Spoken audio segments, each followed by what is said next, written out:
इस भव्य मंदिर को बनाने में आपने जो अपना अथक प्रयास किया, उस प्रयास को एक प्लानिंग के तहत किया या बस सब कुछ राम के नाम पर होता चला गया?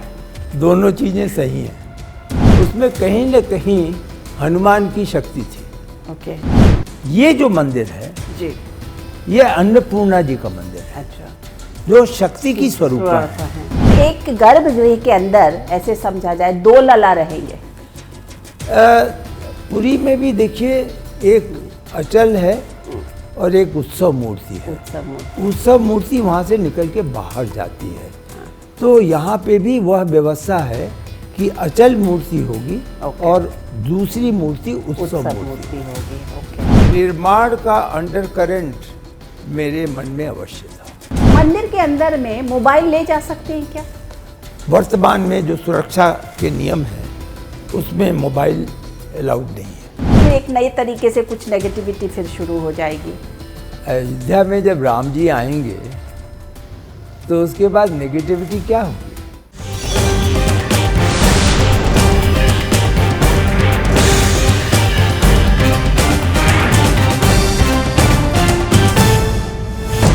नमस्कार, मैं हूं अनुराधा प्रसाद और आप मेरे साथ हैं आमने सामने प्रोग्राम में। आज मेरे साथ एक विशेष व्यक्ति है। विशेष इसलिए जबकि रामलला का भव्य मंदिर तैयार होगा तो कुछ एक नाम जो वहाँ पे दर्ज होगा कि जिन्होंने निर्माण कार्य में जिनकी बोल सकते हैं कि अथक प्रयास के कारण ये मंदिर तैयार हुआ, उनमें से एक नाम नृपेंद्र मिश्रा जी का भी होगा। नृपेंद्र मिश्रा जी बहुत ही देश के बड़े ही सीजन्ड ब्यूरोक्रेट हैं और उनका जो अनुभव है वो बहुत बड़ा अनुभव है। तो आज आमने सामने में बात करते हैं नृपेंद्र मिश्रा जी से। मिश्रा जी, आपका नमस्कार। आपको बहुत बहुत इस प्रोग्राम में स्वागत है।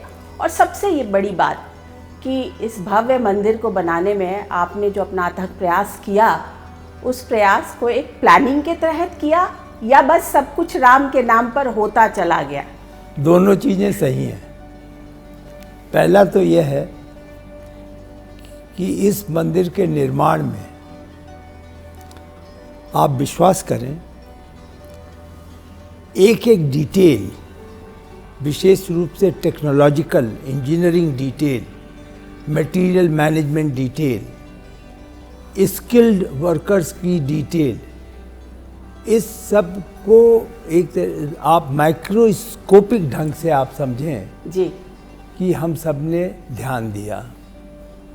हमारी एजेंसी भी ख्याति प्राप्त है। जो निर्माण एजेंसी है जी, वो लार्सन एंड टूब्रो है। हाँ, LNT। तो वो अंतर्राष्ट्रीय ख्याति है उसकी। हाँ।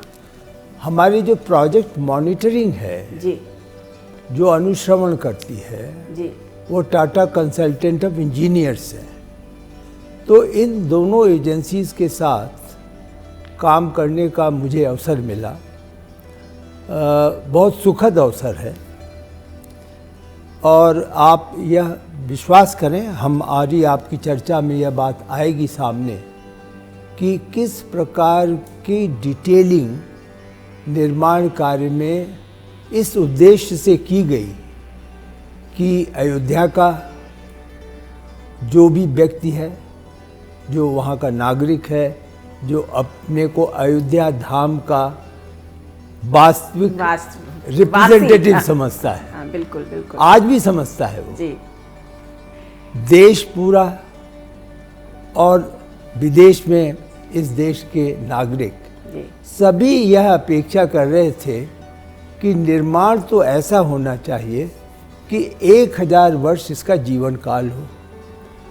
और उनकी यह बात इसलिए गलत नहीं होगी उनके इरादे की, क्योंकि हमारे पुराने मंदिर जी जो हैं सभी का इसी प्रकार का 800 साल 900 साल इस प्रकार के। तो वही तो सवाल यही है कि उनको बनाने में तमाम साल लगे, 200 300 साल। एक राजा शुरू करता था और फिर वो बनता था उसके परपोते के द्वारा। तो इस तरीके का रहा। तो मेरा सवाल यही है कि जब राम मंदिर पर डिसीजन आया सुप्रीम कोर्ट का और उन्होंने कहा ये कि मंदिर निर्माण होना चाहिए, उसके बाद प्लानिंग में आप लोगों ने कितना टाइम लगाया?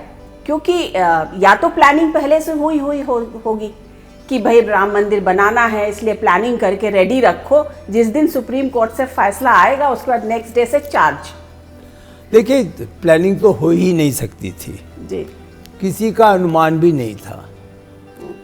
यदि आप आर्किटेक्ट, सोमपुरा हमारे आर्किटेक्ट है, उनका वर्ष 1992 का एग्रीमेंट 1992 में हुआ था। ओके।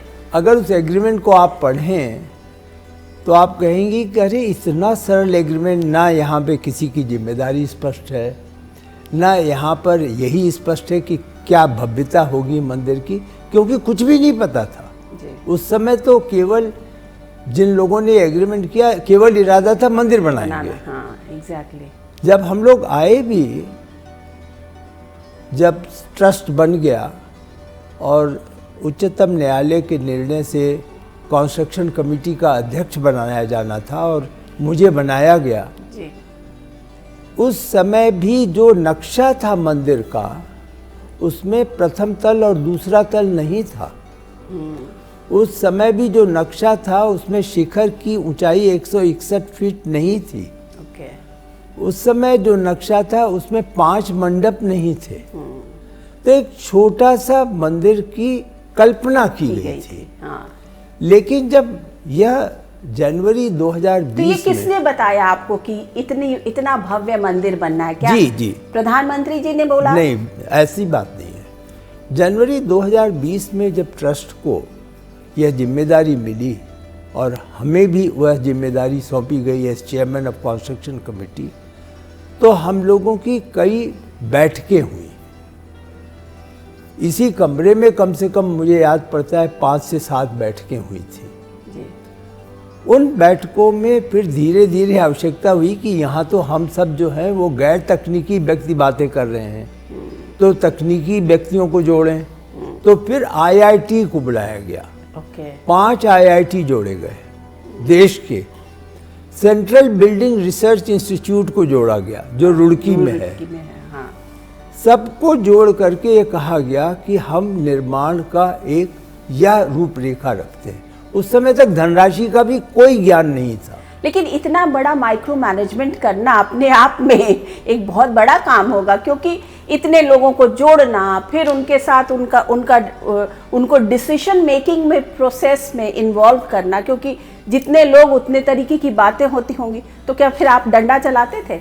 देखिए, आपने अपनी ही टिप्पणी में, और वो मुझे अच्छा लगा कि आपने कुछ प्लानिंग किया ये, या सिर्फ राम के नाम से सब हो गया।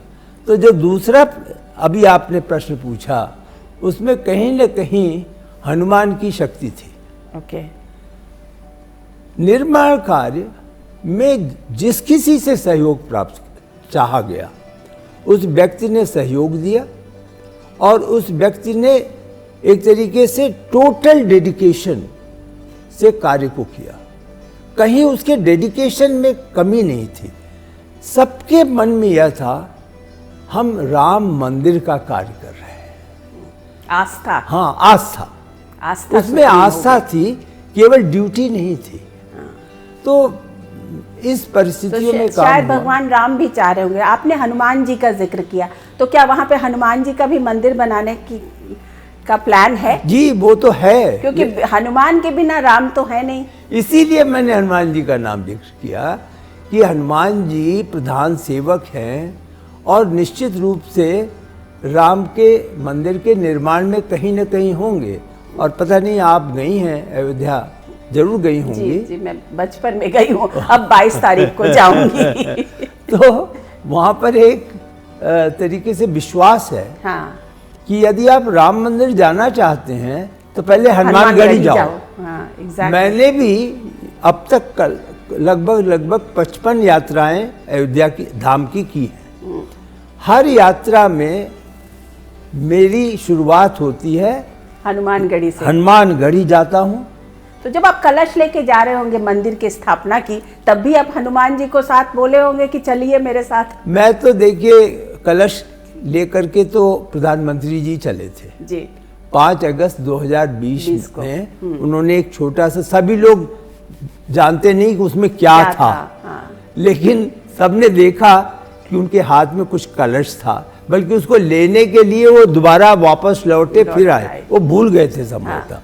तो हम तो इस प्रकार के सेवक थे कि जिस दिन आदेश मिला अगले दिन से जुट गए और ट्रस्ट ने प्रस्ताव जो किया वो यह किया कि आप 3 चरण में निर्माण करेंगे। जी। प्रथम चरण में गर्भगृह, इसका भूतल, हाँ, ग्राउंड फ्लोर का निर्माण करेंगे, जिसमें गर्भगृह और 5 मंडप हैं। दूसरे चरण में पूरा मंदिर करेंगे और तीसरे चरण में परिसर की सभी भवन की कल्पनाएं जो हैं उसको साकार करेंगे। लेकिन मेरा ना एक सवाल है निपेन जी आपसे, और ये सवाल जिस दिन आप मुझे पता चला था उस दिन से मेरे दिलो दिमाग पे है, और एक महिला होने के नाते ये सवाल है कि सीता मैया कहीं नहीं है वहाँ पे। आपने अच्छा किया ये पूछ लिया, ये सभी लोग जानना चाहते हैं। सीता जी 2 प्रकार से वहाँ हैं। सीता जी शक्ति की स्वरूपा हैं। स्वरूपा हैं, हाँ। वहाँ पर शायद मैं जानकारी में हो, जब हम वहाँ पहुँचे तो एक बिल्कुल गिरा खंडहर था जहाँ पे भगवान का मंदिर बन रहा है, उसके ठीक बगल में जी। उसको सीता रसोई कहते थे। हाँ, सीता रसोई। लोगों की बहुत भावनाएं थीं कि सीता रसोई को किसी प्रकार से उसका प्रतिनिधित्व या कुछ न कुछ उसका यहाँ पर स्थान होना चाहिए। तो जो मंदिर का नक्शा बनाया गया उसमें ये जो मंदिर है जी, ये तो प्रमुख मंदिर है। ये नॉर्दर्न इंडिया में तो नहीं, वेस्टर्न इंडिया में और साउथ में जानते हैं लोग, ये परकोटा कहलाता है। हाँ। एक बांधा जाता है, जी हाँ, मंदिर को। जी हाँ, बांधा जाता बांधा जाता है। और इसमें परिक्रमा की भी व्यवस्था होती है। हाँ। तो यहाँ पर ये जो मंदिर है जी, ये अन्नपूर्णा जी का मंदिर है। अच्छा। जो शक्ति की स्वरूपा है। हाँ। और क्यों है, यहाँ पर भगवान का प्रसाद बनेगा। हाँ।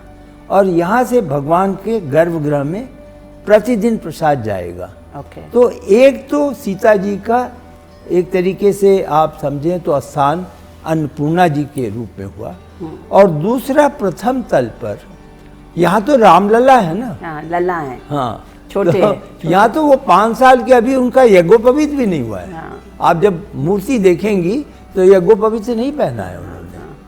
तो प्रथम तल पे जाते जाते जी, वो राजकुमार हो जाते हैं और वहाँ पर राम दरबार बनेगा।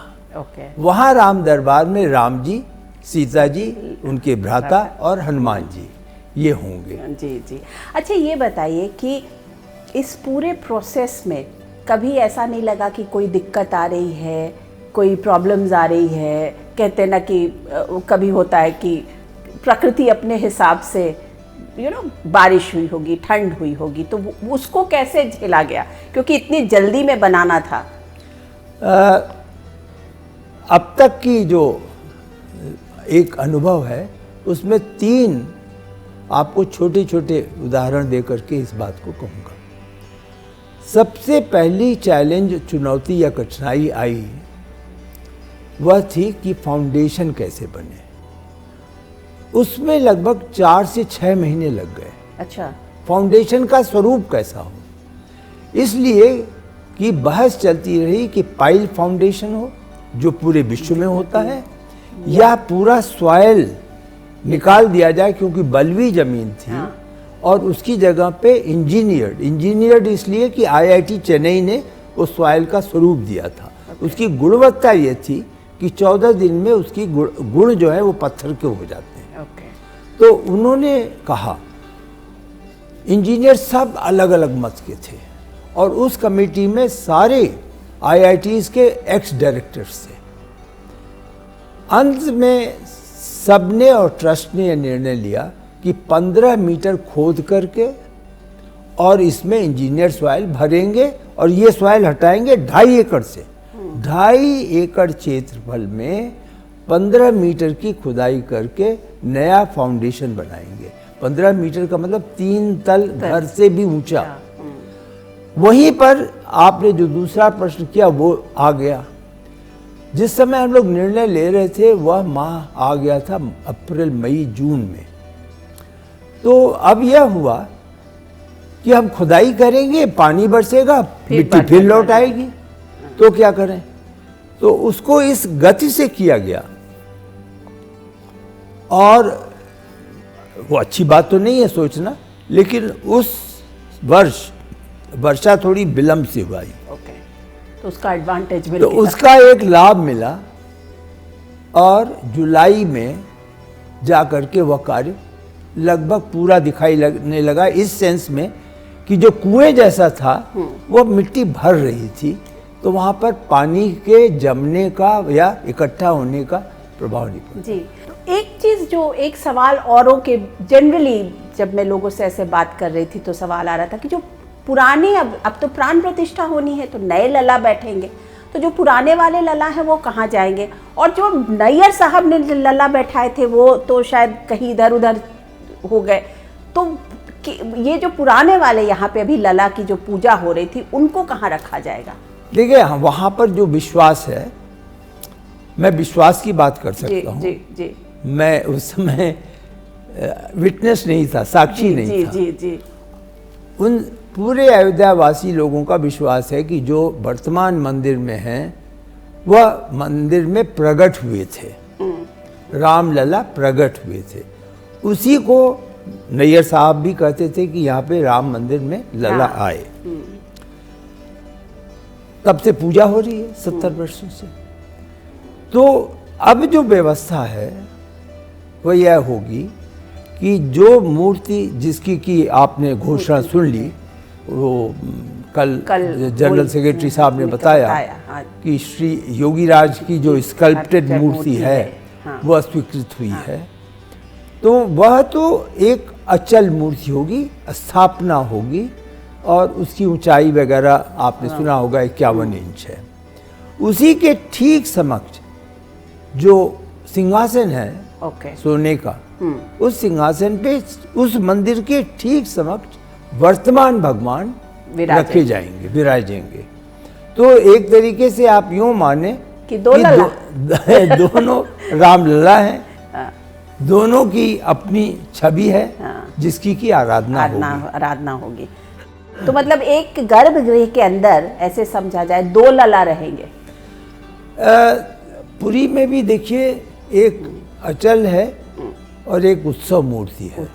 उत्सव मूर्ति वहाँ से निकल के बाहर जाती है। तो यहाँ पे भी वह व्यवस्था है कि अचल मूर्ति होगी और दूसरी मूर्ति उत्सव मूर्ति होगी। ओके, अच्छा, आपका तो एक्सपीरियंस बहुत रहा है। आपका एक्सपीरियंस मैंने देखा है ओवर द इयर्स।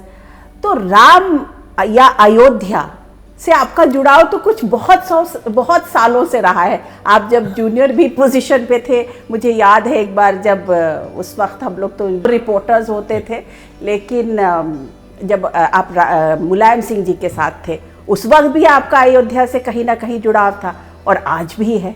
तो ये जो जुड़ाव है इसको आप किस तरीके से देख रहे हैं? ये कोइंसिडेंस है, आप बहुत सही कह रहे हैं। उस वक्त में एक अलग माहौल था, उसमें एज ए ब्यूरोक्रेट आपको एक अलग डिसीजन लेना पड़ा होगा, और आज एक अलग डिसीजन ले रहे। तीनों समय में डिसीजन लेने की क्षमता जी से ज्यादा इम्प्लीमेंटेशन की क्षमता रही, या एडवाइजर की। जी, मुलायम सिंह जी का मैं प्रमुख सचिव था। जी बिल्कुल। और उस समय एजिटेशन शीर्ष पर था, बिल्कुल गर्मा गर्मी देश की प्रदेश की गर्म हो चुकी थी। उस समय मैं परामर्श जो दे सकता था, स्वर्गीय श्री मुलायम सिंह जी बहुत ही हमारे प्रदेश के एक बहुत ऊंचे कद के लीडर नेता और मुख्यमंत्री रहे। जी, और खुद भी उनको विश्वास था, मतलब पूरी तरह विश्वास। लेकिन उनका यह मत था कि इस प्रकार से निर्माण कार्य नहीं होना चाहिए। तो वो इसको लॉ एंड ऑर्डर सिचुएशन समझते थे। Emotional come law and order, कानून और शांति, कानून की व्यवस्था के रूप में उन्होंने देखा। मैंने उन्हें परामर्श दिया लेकिन जो उनकी नीति थी डिसीजन उसके मेकिंग, हाँ। उन्होंने निर्णय लिए कि नहीं, इसका निर्णय न्यायालय से आना चाहिए। उसके बाद मैं कल्याण सिंह जी के साथ प्रमुख सचिव हुआ। तो कल्याण सिंह जी का यह था कि निर्माण कराना है। उसके समय जब तक मैं उनके पास रहा, उसके 3-4 महीने बाद, मेरे हटने के 3-4 महीने बाद वहाँ पे जो ढांचा था वो गिरा दिया गया था। जी।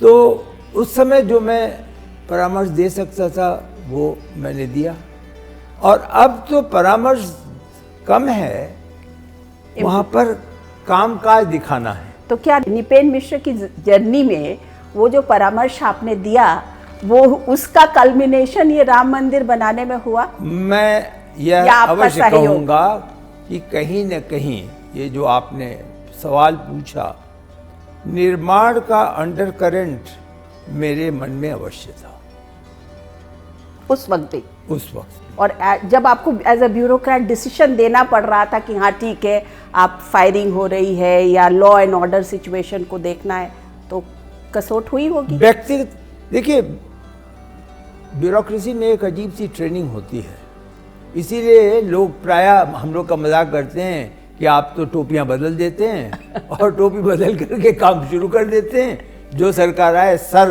करके शुरू कर देते हैं उसको बुलाना। तो व्यक्तिगत और सार्वजनिक और जिम्मेदारी, थोड़ा सा अंतर हम लोगों को रखना पड़ता है। हम व्यक्तिगत इरादों को उस समय की जिम्मेदारियों के ऊपर नहीं आने देते। वही सक्सेसफुल ब्यूरोक्रेट। लेकिन वो जब आप ये देख रहे हैं कि ये मंदिर निर्माण और उसमें आपका भी सहयोग है, तो ऑब्वियसली एक when you would be looking back at your career, तो आपको लग रहा होगा कि उस वक्त का मतलब एक जैसे बोलते हैं कि कल्मिनेशन जो है, कहीं ना कहीं मेरा उसमें सहयोग है। बिल्कुल बहुत रोल है। हाँ, वो आती होगी, खुशी होती होगी। जी हाँ, खुशी है, बहुत बड़ी खुशी है, दैविक है। 2014 में जी, जब मैं साउथ ब्लॉक में आया जी, तो मुझे इस प्रकार का सपना नहीं था एग्जैक्टली, यहाँ निर्माण होगा। जी जी, ये सपना की सुगबुगाहट, हाँ, सुसुप्त था अंदर में, जैसे वो सपना धीरे धीरे मेरे मन में, देश के मन में, नागरिकों के मन में, भक्तों के मन में कहीं न कहीं 2016 से शुरू हो गया कि अब शायद मंदिर बनना हो। लेकिन वास्तविकता तो सुप्रीम कोर्ट निर्णय से हुई। हाँ, बिल्कुल। वो तो 2019 में। तो एक बात बताइए, ये मंदिर निर्माण में प्रधानमंत्री जी का कितना जैसे कहते हैं इन्वॉल्वमेंट रहता था कि वो इस तरीके से हो, वो बने, ये बने, जैसे बोलते हैं कि माइक्रो मैनेजमेंट पीएमओ या प्राइम मिनिस्टर खुद कर देखना चाहते थे। देखिए, प्रधानमंत्री जी ने उस धर्म का अक्षरशः पालन किया कि उच्चतम न्यायालय ने ये अपेक्षा की थी कि एक ट्रस्ट बनेगा जो ऑटोनॉमस होगा और जो निर्माण में धनराशि लगेगी उसमें सरकारी मदद नहीं होगी, शून्य होगी। इसलिए प्रधानमंत्री जी ने इस प्रकार से कभी भी मार्गदर्शन या रुचि नहीं दिखाई कि वो माइक्रो मैनेजमेंट करे। कभी कभी जब मिलने का अवसर मिला तो उन्होंने अवश्य पूछा, कोई मंदिर निर्माण में अड़चन आ रही है? ये प्रथम प्रश्न होता था। और यदि मैंने कह दिया कि नहीं, कोई अड़चन नहीं है, तो वो ये कहते थे फिर तो आप जो आपका प्लान है उसके अनुसार आप इसको अचीव तो करेंगे। उनको इस बात का विश्वास था ना शायद निपेन मिश्र पे। वो तो क्योंकि आप उनके साथ काम किए हुए हैं, और जब आप तो रिटायर हो गए थे और उसके बाद आपको बुलाया गया उनके सेक्रेटरी की तरह से, 5 साल आप रहे, फिर आपको एक्सटेंशन भी दिया गया। जी। उसके बाद आपको ये प्रधानमंत्री संग्रहालय बनाने का आपको मौका मिला, तो उनको ये शायद पता होगा कि निपेन मिश्रा इसको कर सकते हैं। हो सकता है, संभावना हो और इसकी। लेकिन आपने जो कहा, उन्होंने 2-3 चीज़ों में जरूर मार्गदर्शन दिया। पहला मार्गदर्शन यह था कि आप, जो कि इस प्रधानमंत्री संग्रहालय में भी था जी, दोनों में उन्होंने कहा था देखिए इस दोनों में आप कृपा करके नेगेटिविटी मत लाइएगा। ओके, यहाँ पे प्रधानमंत्रियों के कार्यकाल के विवरण में उन्होंने कहा था जीरो नेगेटिविटी होनी चाहिए, उपलब्धियां दिखाई जाएंगी, किसी प्रकार का आप टीका टिप्पणी नहीं करेंगे स्क्रिप्ट राइटिंग में। ओके, और इसका कारण उन्होंने बताया था कि यहाँ से जब संग्रहालय से व्यक्ति नवयुवक बाहर निकलेगा तो संदेश लेके जाएगा, उसको किसी प्रकार का नेगेटिव नहीं मिलना चाहिए। यहाँ जब मंदिर का निर्माण, तो पहली मीटिंग में उन्होंने कहा था आंदोलन का समय समाप्त हो गया, अब आप आंदोलन के लिए नेगेटिविटी को अपने किसी आचरण में मत लाएं। यहाँ तक उन्होंने कहा है कि म्यूजियम में इतिहास जरूर लिखना, लेकिन इतिहास को टीका टिप्पणी करके नेगेटिव मत बनाना। मैंने एक बार कहीं सुना था कि प्रधानमंत्री जी ने ये कहा था कि इंदिरा गांधी वाला जो है उस जो पोर्शन होगा उसको आप थोड़ा और बृहद तरीके से दिखाना, ऐसा था क्या? देखिए उन्होंने पहले तो बात ये कही कि देखिए आपके लिए बड़ा कठिन होगा कि आप हर एक के लिए इक्वल ओके एरिया दे पाएं, क्योंकि कार्यकाल कुछ के कम है कुछ ज़्यादा। अब बिना किसी आप यूँ समझिए, मेरा तनिक भी संकेत ये नहीं है कि गुलजारी लाल नंदा जी बड़े नहीं थे, बहुत बड़े नेता थे, बहुत बड़े नेता थे, लेकिन गुलजारी लाल नंदा जी की अवधि प्रधानमंत्री काल की कम थी तो हम उसमें नहीं दिखा पाए, और यहाँ केवल प्रधानमंत्री काल दिखाया जा रहा है। हाँ। मोदी गैलरी में भी यह निर्णय हम लोगों ने जान के लिया कि हम उनके अर्ली लाइफ को केवल उतना ही दिखाएंगे जिससे उनको प्रधानमंत्री बनने में सहायता मिली। ओके, बाद में फिर प्रधानमंत्री का बाकी पूरी आप देखें अगर गैलरी को, तो मोदी गैलरी में प्रधानमंत्री ही हैं, हाँ, मुख्यमंत्री नहीं है। हाँ, बिल्कुल इसलिए जी, तो ऐसा उन्होंने कहा था। अब उस प्रश्न को मैं बताऊं, ऐसा तो नहीं उन्होंने कहा था, लेकिन उन्होंने यह कहा था कि इंदिरा जी की जो उपलब्धियां हैं उनको भी आप दिखाएं।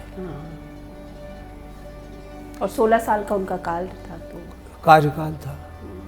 और एक बहुत ही संवेदनशील बात आपसे बता रहा हूँ, जी कहीं मैंने कहा नहीं है, जी, उन्होंने यह भी कहा था कि जो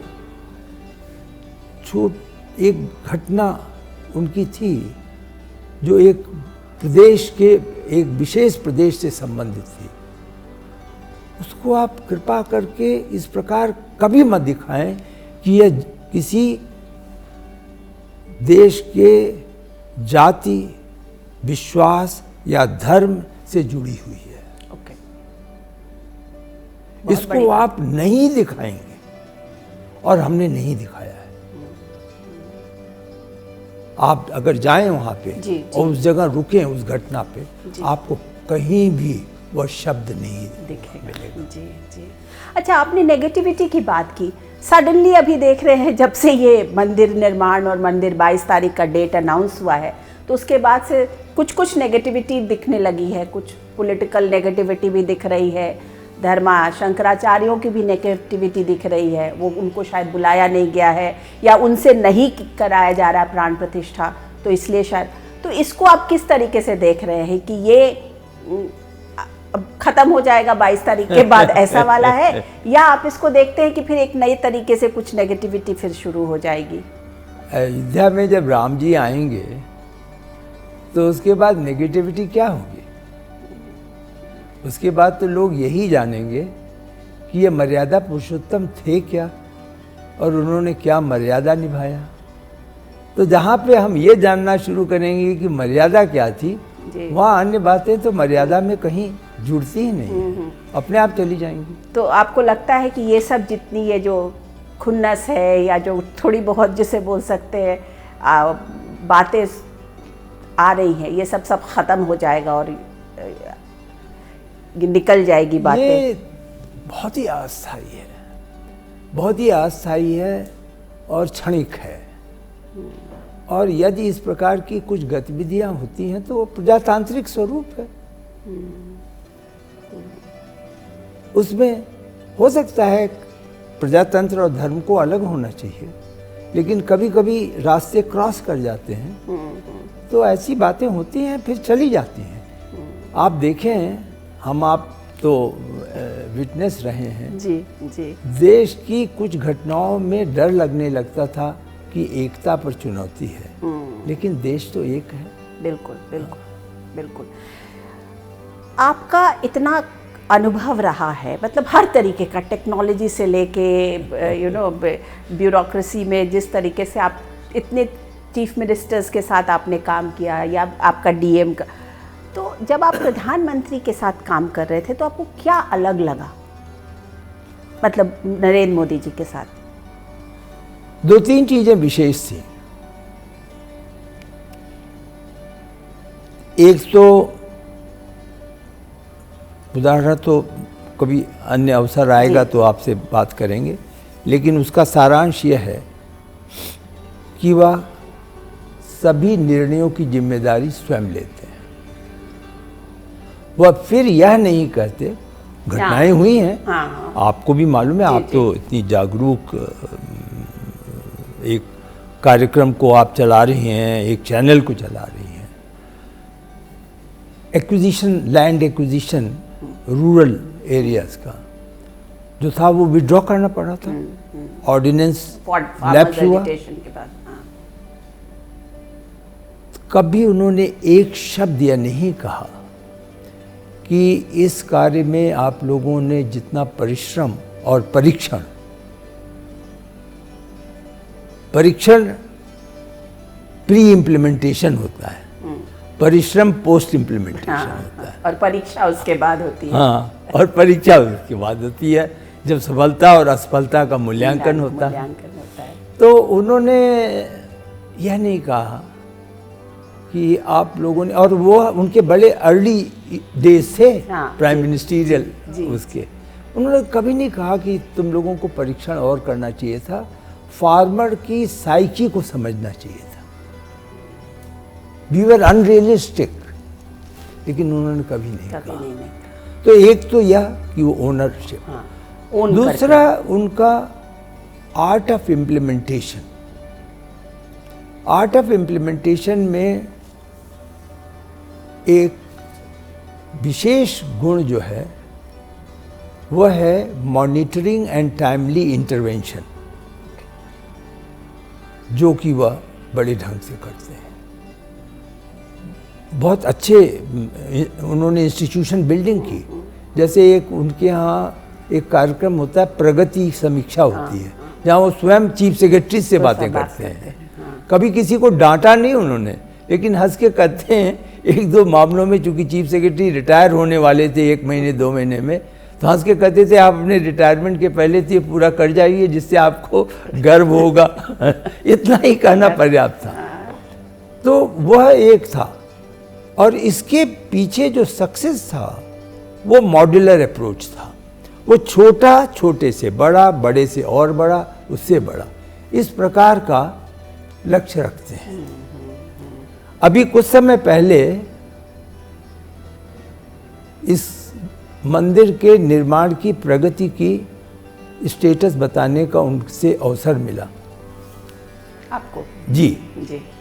तो उन्होंने कहा कि पूरा मंदिर का निर्माण कब होगा, तो he had already set the target to me. Okay.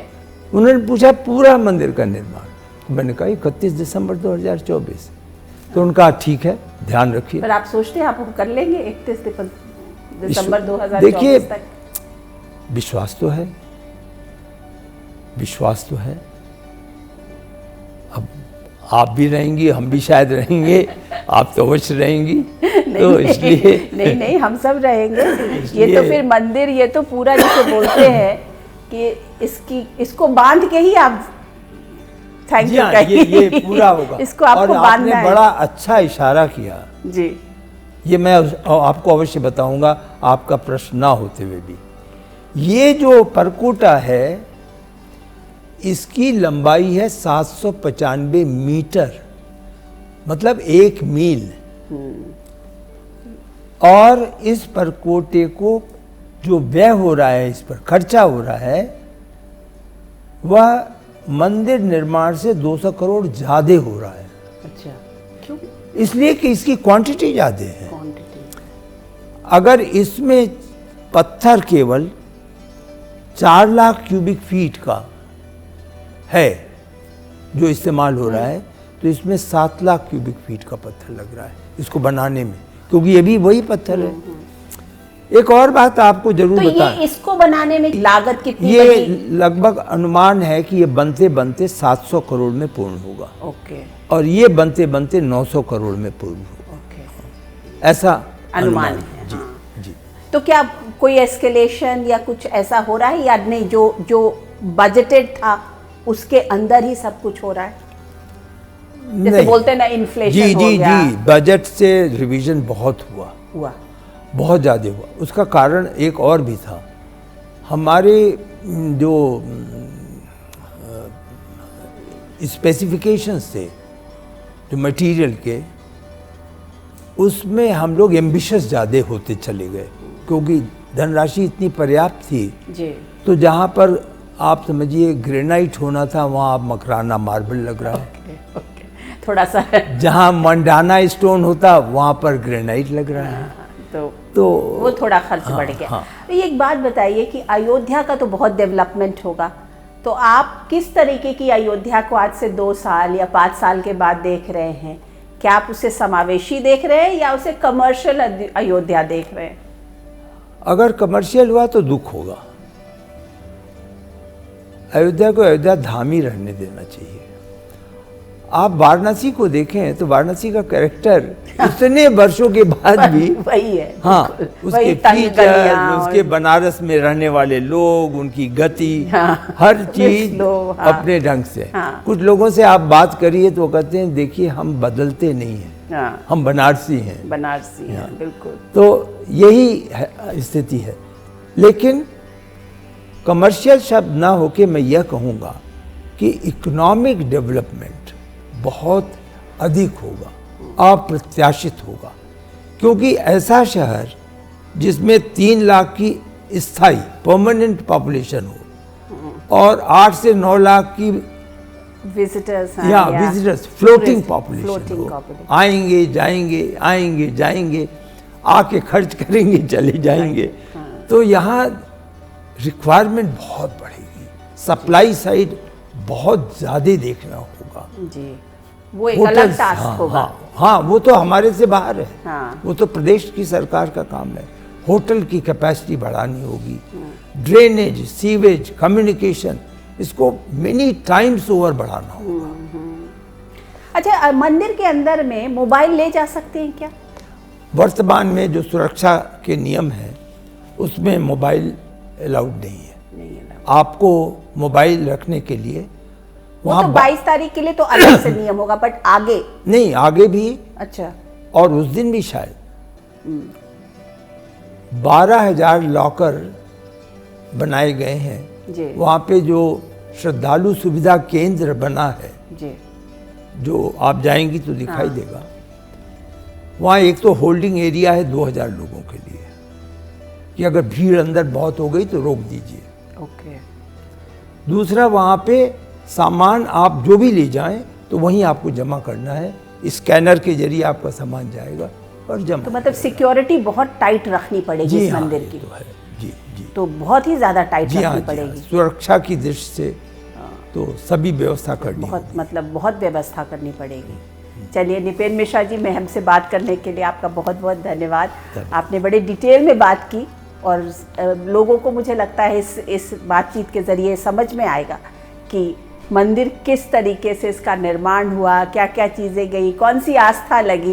तो थैंक यू। आपके माध्यम से लाखों करोड़ों लोगों को हम अपनी बात पहुंचा सकेंगे, इसके लिए धन्यवाद। चलिए, जय Shri Ram. Thank you so much. Thank you.